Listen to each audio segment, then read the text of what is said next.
हर खबर पर होगी आपकी पकड़। डाउनलोड कीजिए एबीपी लाइव ऐप।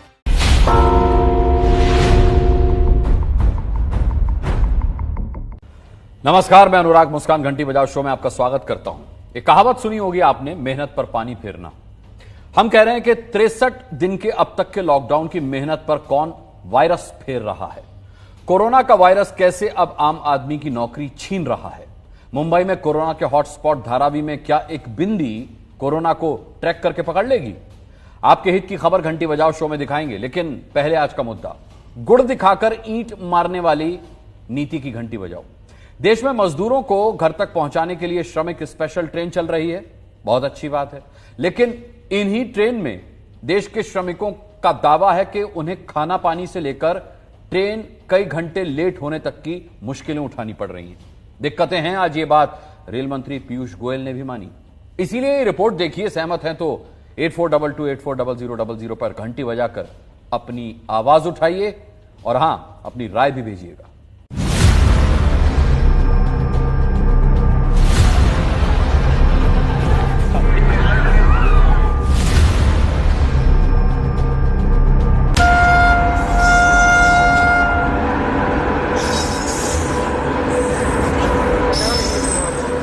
देश में 25 मई तक 3,274 श्रमिक स्पेशल ट्रेन से देश में 44 लाख मजदूरों को महानगरों से ट्रेन के जरिए उनके अपने घर तक पहुंचाया गया। सुनकर अच्छा लगता है। रेल मंत्रालय संभालने वाले मंत्री पीयूष गोयल के ट्वीट देखकर लगता है ऑल इज वेल। लेकिन क्या सरकारी ट्वीट में श्रमिक ट्रेन का मौसम गुलाबी है और आंकड़े झूठे हैं?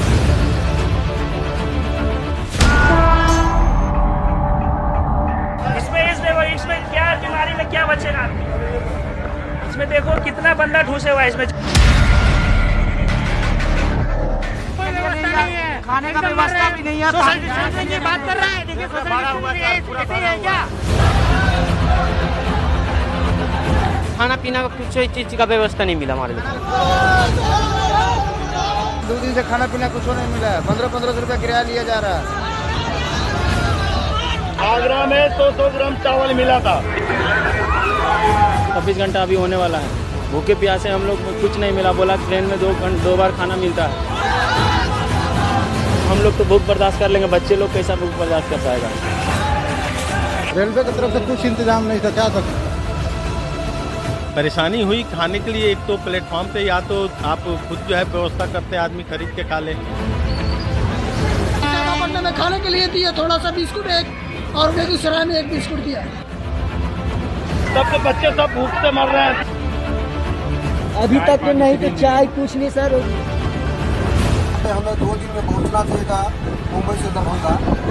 आज 3 दिन हो गया। 15 से गुजरात, गुजरात से राजस्थान, राजस्थान से हरियाणा, हरियाणा से यूपी, यूपी से फिर दिल्ली, दिल्ली से यूपी। 3 दिन हो गई है, अभी तक ट्रेन दरभंगा नहीं पहुंची।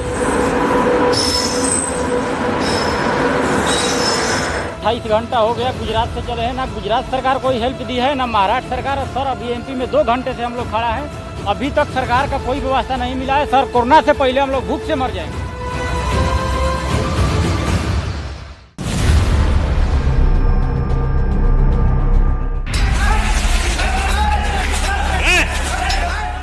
मई को उत्तर प्रदेश के पंडित दीनदयाल उपाध्याय जंक्शन यानी मुगल सराय में श्रमिक स्पेशल ट्रेन से उतरे मजदूरों ने 1000 पानी की बोतलों को छीन लिया। किनारे रखी 1000 पानी की बोतल जब तक अंदर रखी जाती, तब तक सूरत से मुंगेर जा रही श्रमिक स्पेशल ट्रेन के मजदूर उतरे और बोतलें उठाकर भागने लगे।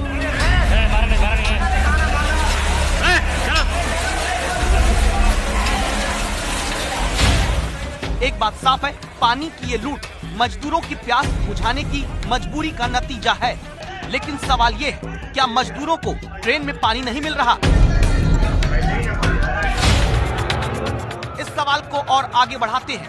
मध्य प्रदेश के इटारसी जंक्शन की तस्वीरें देखिए। पानी की बोतलें देखकर श्रमिक स्पेशल ट्रेन से घर जाते मजदूर उतरे, पानी की बोतल लेकर भागने लगे। जिसके हाथ जितनी बोतल आई वो बोतल लेकर भागता दिखा। पानी की बोतल लेने के लिए श्रमिक स्पेशल ट्रेन के मजदूर आपस में गुत्थम गुत्था तक हो गए। ये पानी की बोतल लेकर बेचने तो नहीं जा रहे। ये अपनी और परिवार की प्यास बुझाने की मजबूरी का नतीजा है। सवाल ये है, क्या सिर्फ मजदूरों को ट्रेन से लाने ले जाने की जिम्मेदारी ही रेलवे की है? क्या मजदूरों के लिए पानी का समुचित इंतजाम नहीं हो रहा? बिहार के आरा में मुंबई दानापुर श्रमिक स्पेशल ट्रेन 12 घंटे की देरी से पहुंचती दिखी।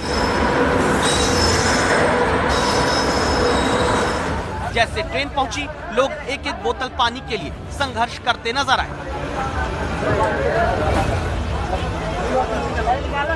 पानी भरने के लिए भीड़ लग गई।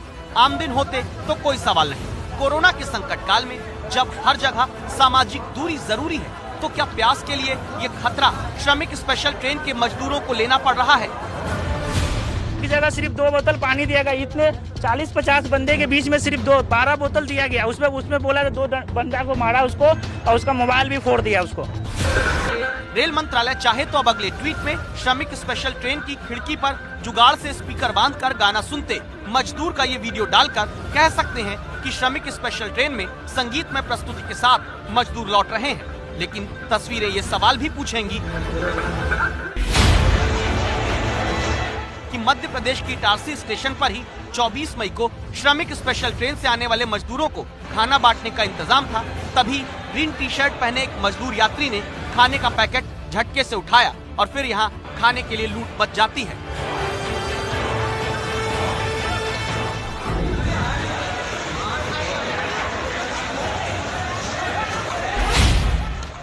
संभव है आप कहें, इंतजाम था तो क्यों लूटने लगे? कारण क्या यह है कि पर्याप्त इंतजाम न होने के कारण मजदूर खाना तक छीनने को मजबूर हो रहे हैं? 3-3, 4-4 घंटा गाड़ी जहाँ पर पाता वहाँ पे रोक देता है। न खाने का व्यवस्था है, न पानी का व्यवस्था है। बच्चे लोग हैं साथ में, उसको बहुत दिक्कत हो रही है। अभी तक कुछ मिला खाने पीने? कुछ 3 बजे रात में जबलपुर में मिला था, वह 2 पूरी मिला था, 2 केला। परेशानी पानी खाना पीना एकदम थोड़ा सा भी नहीं है। पूरा परेशान, जहाँ तहाँ गाड़ी रोक देते हैं, 2-3 घंटा तक रोके रहते हैं। बच्चा है साथ में, पानी उनी का व्यवस्था, खाना का तो बिल्कुल नहीं है। अभी तक नहीं तो चाय कुछ नहीं सर, और पानी का भी कहीं कहीं पे जाके दौड़ना पड़ता है। पानी के लिए बहुत तकलीफ होता है सर। 22 मई को मध्य प्रदेश के कटनी में कई घंटे तक खड़ी रही मुंबई से दरभंगा और नागपुर से दरभंगा श्रमिक स्पेशल ट्रेन के यात्री जब भूख प्यास से हलकान हो गए, तो कुछ मजदूरों ने खाने के स्टॉल से अपनी भूख को शांत करने का सामान छीन लिया। रेलवे की तरफ से बताया गया कि 23 और 24 मई के दौरान रेलवे रूट पर कंजेशन यानी ज्यादा ट्रेन रही। वजह रही 2/3 ट्रेन ट्रैफिक का उत्तर प्रदेश बिहार के रूट पर आना। टर्मिनल पर क्लियरेंस स्वास्थ्य संबंधी जांच के कारण देरी से मिल रहा था। रेलवे ने दावा किया कि अब सभी समस्या का हल निकाल लिया गया है। पीछे कई ट्रेनें डाइवर्ट करनी पड़ी, राउरकेला और उड़ीसा से होके बिहार और नॉर्थ ईस्ट पूर्वांचल लेके जानी पड़ी, क्योंकि रूट एकदम कंजेस्ट हो गया, समय ज्यादा लगा और कुछ घटनाएं हुई है। उसके लिए मैं क्षमा प्रार्थी हूँ, लेकिन विषय हमारे काबू के बाहर था। रेल मंत्री पीयूष गोयल मान रहे हैं कि कुछ कमियों के कारण यात्रियों को दिक्कत हुई है, लेकिन हल अब भी नहीं निकला है। जैसे 26 मई को बिहार के आरा स्टेशन पर आई श्रमिक स्पेशल ट्रेन से उतरे मजदूरों को सुन लीजिए। वहाँ से यहाँ से आने में 3 दिन लगा है। ये चौथा दिन चल रहा है। शनिवार को चला था जी जी। क्या सफर में आप लोगों को सफर में तकलीफ ये हुआ, खाना पीना का कुछ चीज का व्यवस्था नहीं मिला हमारे लोग। ये चीज है, हम लोग सब सिर्फ पानी पी पी करके हम लोग सब यहाँ तक चल के आए, कुछ भी नहीं मिला। बिस्किट खा के सफर हम लोगों ने किया। और स्वास्थ्य संबंधी जांच कैसे स्टेशन पर हो रही है, ये देखिए। थर्मल स्कैनिंग जो माथे से सिर्फ 5 सेंटीमीटर की दूरी से होनी चाहिए, वहाँ 2 फीट की दूरी से तापमान नापने का एक दिखावा किया जा रहा है। कहीं कंधे का तापमान लिया जा रहा है, कहीं कान की तरफ निशाना लगाकर तापमान लेकर खाना पूर्ति हो रही है। क्या ऐसी चूक से कोरोना संक्रमित व्यक्ति के समाज में दूसरों से घुलने मिलने का खतरा नहीं रहेगा?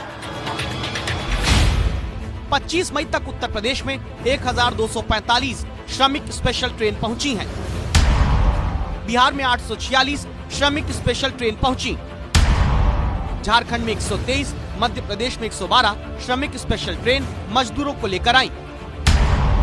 ओडिशा में 73 ट्रेन मजदूरों को लेकर पहुंची।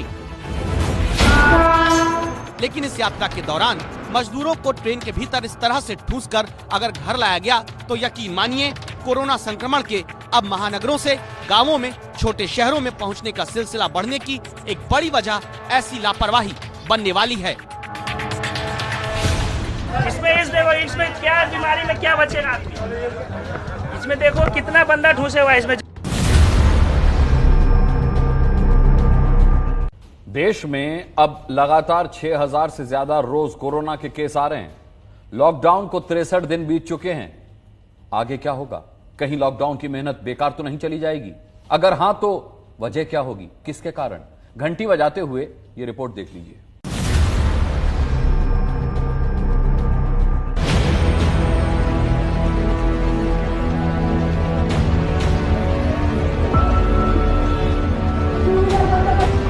महाराष्ट्र की ये तस्वीर डराती है जब WHO कहता है कि महामारी का दूसरा दौर बाकी है। ओडिशा की ये तस्वीर डराती है जब दावा हो रहा है कि जुलाई तक 5 लाख केस भारत में कोरोना के हो सकते हैं।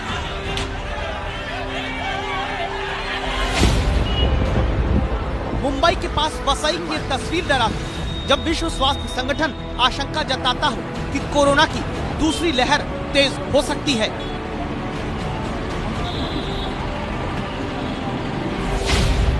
जहां तक नजर जाए मुंबई छोड़कर अपने घर जाने के लिए बेताब लोग दिखते हैं।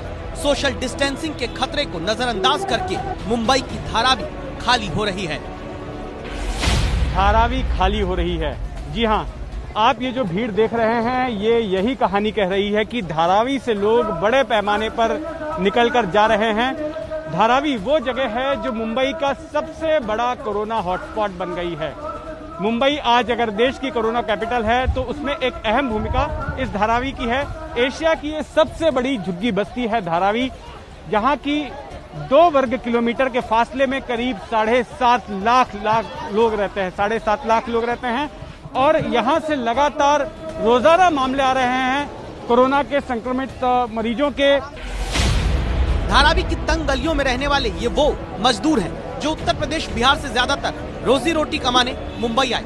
लेकिन जब महाराष्ट्र में कोरोना के मरीज 53,000 के पार हो गए, जब अकेले मुंबई में दुनिया के कई देशों से ज्यादा कोरोना के मरीज सामने आ रहे हैं, तब धारावी में रहने वाले लोग अपने घर लौट रहे हैं। ट्रेनें चलाई जा रही हैं, जो श्रमिक स्पेशल ट्रेनें चलाई जा रही हैं, उन ट्रेनों के जरिए यहां से इन लोगों को भेजा जा रहा है। ये तमाम लोग आप देखेंगे कि अपना सामान लेकर यहां पर खड़े हुए हैं। और इस तरह से जो बसें हैं, मैं अपने कैमरामैन को कहूंगा कि वो पीछे जो बसें दिखाएं। पुलिस एक लिस्ट देती है, हर डीसीपी को एक नोडल अधिकारी बनाया गया है और जो लोग जिस ठिकाने पे जाना चाहते हैं उनकी एक लिस्ट तैयार की जाती है। वो लिस्ट रेलवे को सौंपी जाती है, फिर उस डेस्टिनेशन के लिए ट्रेन चलाई जाती है। तो इन तमाम लोगों को एक जगह इकट्ठा करके अब रेलवे स्टेशन ले जाया जा रहा है पुलिस के द्वारा इन बसों में, और वहां से इनको ट्रेनों में बिठाया जाएगा। मुंबई में कोरोना के मरीज अगर 32,000 से ज्यादा हो चुके हैं तो धारावी में ही कोरोना के केस 1,500 के पार है। इसीलिए सिर्फ धारावी ही नहीं, मुंबई से सटे वसई के सन सिटी मैदान में चटक धूप के नीचे श्रमिकों को ट्रेन से उनके घर भेजने के लिए बैठाकर मेडिकल कराया जा रहा है। इन तस्वीरों को देखकर सवाल ये उठता है, जब कोरोना से बचने के लिए बस्तियां लोग खाली कर रहे हैं तो फिर धूप में बैठाकर मेडिकल जांच की लापरवाही क्यों हो रही है?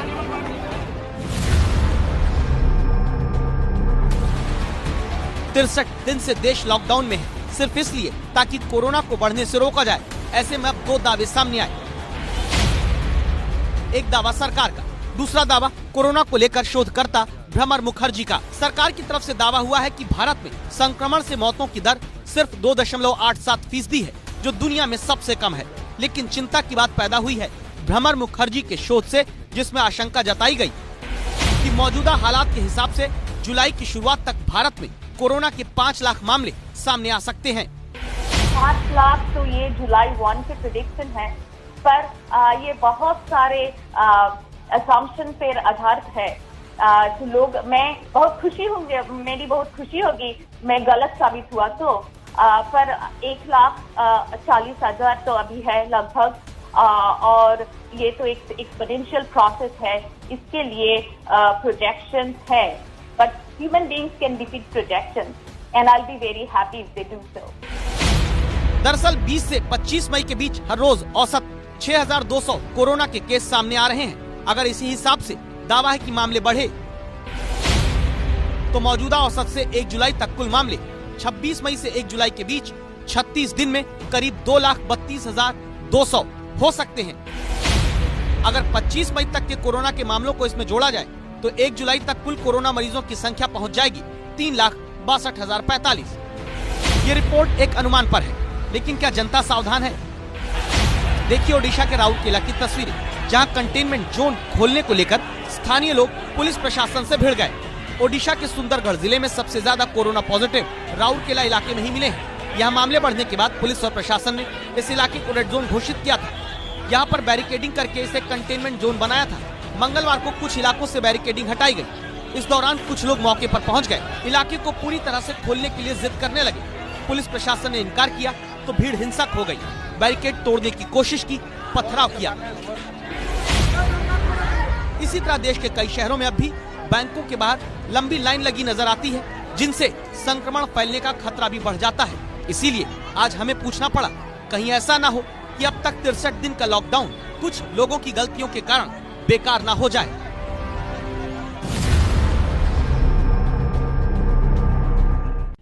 कोरोना वायरस का संक्रमण रुक नहीं रहा और अब नौकरियों पर भी इसका असर पड़ने लगा है। घंटी बजाओ शो में हम आज से आपको लगातार देश की अर्थव्यवस्था और आम आदमी पर होने वाले कोरोना इफेक्ट की जमीनी रिपोर्ट दिखाएंगे। आज बात खुदरा कारोबार में नौकरियों पर आए कोरोना वायरस संकट की करते हैं।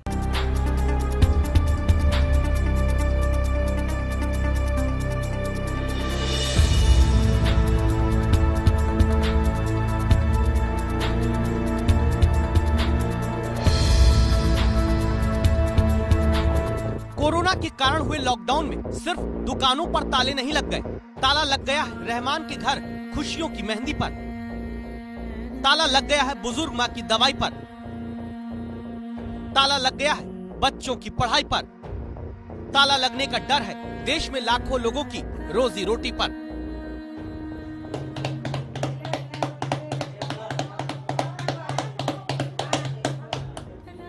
आम आदमी पसीना बहाकर अब तक देश में तमाम तरह की दुकानों पर काम करता रहा ताकि 2 वक्त की रोटी मिल सके। लेकिन अब देश के खुदरा बाजार में कोरोना के लॉकडाउन का ऐसा संक्रमण दाखिल हो चुका है जिससे आम आदमी की रोटी पर ही संकट सबसे पहले आ गया।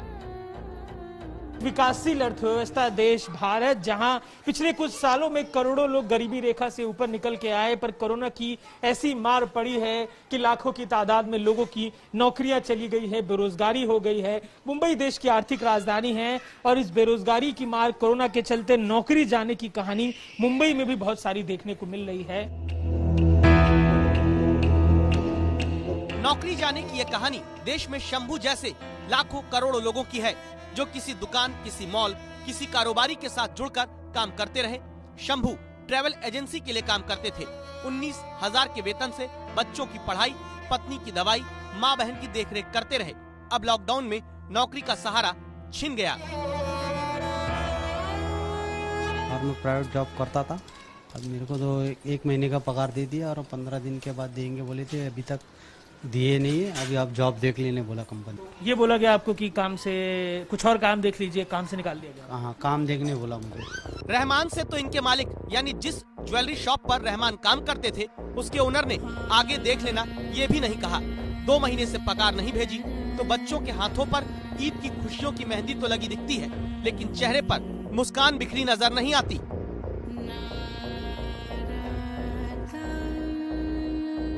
कुछ पेमेंट कुछ अभी कुछ फोन भी नहीं करते लोग, उठाता भी नहीं है, बात भी नहीं करते। खाली जो 20 दिन का जो लॉकडाउन के पहले का जो पेमेंट है वही दिए बस, अभी तक कुछ। इसलिए कितने महीने हो गए जब से कुछ आया, कुछ पैसा नहीं मिला? अभी तो 2 महीने हो गए, पूरा 2 महीने हो गए। 24 मई तक दावा है देश में बेरोजगारी दर 24.3% हो चुकी है। दावा है सिर्फ मई महीने में ही लॉकडाउन ने 10 करोड़ लोगों की नौकरी छीन ली। Confederation of All India Traders CAIT के मुताबिक खुदरा व्यापार से जुड़े 20% लोग अगले कुछ महीनों में अपना काम धंधा समेट सकते हैं। रिटेलर्स एसोसिएशन ऑफ इंडिया के मुताबिक देश के आधुनिक रिटेल सेक्टर में 24 लाख लोगों की नौकरी जा सकती है। भारत में जब हम रिटेल सेक्टर की बात करते हैं तो रिटेल सेक्टर का सबसे बड़ा वर्ग अनऑर्गेनाइज्ड है। अगर ऑर्गेनाइज्ड सेक्टर की बात करें तो 7 से 10% ऑर्गेनाइज्ड रिटेल सेक्टर है, लगभग 90% अनऑर्गेनाइज्ड रिटेल सेक्टर है। अनऑर्गेनाइज्ड यानी असंगठित रिटेल सेक्टर कहने का मतलब है कि जो छोटी दुकानें होती हैं उनमें काम करने वाले लोग असंगठित तौर पर काम करते हैं। जैसे देश के छोटे छोटे दुकानदार, कपड़े बेचने की दुकान, घड़ी बेचने बनाने की दुकान, ऐसी दुकानें जहां अब तक कई लोग कर्मचारी के तौर पर काम करते रहे। जैसे मुंबई के घाटकोपर इलाके में हेमंत गुप्ता की स्टेशनरी की दुकान है। काम धंधा ठप पड़ा है, कहते हैं कर्मचारियों में कटौती करनी पड़ेगी। अभी कम से कम हमारे पास 5-6 आदमी रहते हैं, उसमें से 2-3 गांव चले गए हैं। अभी 1-2 जन है यहाँ पे, तो उनको खर्चे के लिए हम लोग रखे हैं। निकालने का तो अभी जूने आदमी है तो निकाल नहीं सकते, उनको भी पेमेंट तो चुकाना ही पड़ता है। लेकिन जो लोग जिनके यहाँ पे आमदनी नहीं होगी वो इस प्रकार से कटौती करेंगे, वो तो सही बात है। दावा है देश में असंगठित क्षेत्र से जुड़ी जो नौकरियां जाने का संकट है, इनकी तो कहीं गिनती भी नहीं। जैसे घाटकोपर में मोबाइल शॉप चलाने वाले विजय ने भी अपने कुछ कर्मचारियों को हटाने का फैसला लिया है। आमदनी 1 रुपया भी नहीं हुआ है, उसमें खर्चे इतने हैं कि घर चलाना भी मुश्किल है। इसमें अपने शॉप का रेंट वगैरह भी देना है, मेंटेनेंस वगैरह, लाइट बिल वगैरह भी देना है, वो तो जरूरी है। नहीं देंगे तो भी लाइट कटिंग हो जाएगा। अभी आने वाले दिनों में यही करना होगा कि उनको बोलना होगा कि बाबा इतना तो हम लोग नहीं कर पाएंगे, उसके लिए 2-3 लड़के लोग हम लोग कम कर देंगे, जो आने वाले दिनों में 3-4 लोगों से हम लोग काम करवाएंगे। क्यों दुकानों में काम करने वाले साधारण आम भारतीयों की नौकरी लेने की ये मजबूरी पैदा हुई, इसे संवाददाता मृत्युंजय सिंह ने आर्थिक विश्लेषक पंकज जायसवाल से समझा। सेल्स डाउन हो गया है, मॉल लगातार बंद होने वाले हैं। बहुत से मॉल मल्टीप्लेक्स के आसपास रहते हैं, मल्टीप्लेक्स के अंदर रहते हैं, तो वो भी बंद होने वाले हैं। फुटफॉल जो आगे 3-4 महीने होने वाला नहीं है। कंज्यूमर बिहेवियर भी चेंज हो गया है। अब लोग कम संख्या में मॉल में या इस तरह के शॉप में जाएंगे। लोगों को लग्जरी चीजें खरीदने की आदत भी धीरे धीरे कम हो जा रही है। तो इन लोगों का प्रोडक्शन है कि हमारी बिक्री कम हो रही है। तो जब अगर किसी की बिक्री कम हो रही है तो सबसे पहले वो अपना फिक्स्ड एक्सपेंसेस कम करेगा। फिक्स्ड एक्सपेंसेस में उसके पास 3 मेजर एक्सपेंसेस होते हैं, एक इलेक्ट्रिसिटी का बिल, दूसरा रेंट और तीसरा स्टाफ। तो जो सबसे पहले वो हिट करेगा, वो सोचेगा कि हम कम स्टाफ में, जब हमारे यहाँ कस्टमर कम आ रहे हैं तो उनसे डीलिंग करने की जरूरत कम है, तो सबसे पहले वो स्टाफ की कमी करेगा। यानी सरकारों के सामने अगले कुछ दिनों में बेरोजगारी का वो संक्रमण बड़ी चुनौती बनेगा जिसे दूर करने की तैयारी अभी से करना जरूरी है।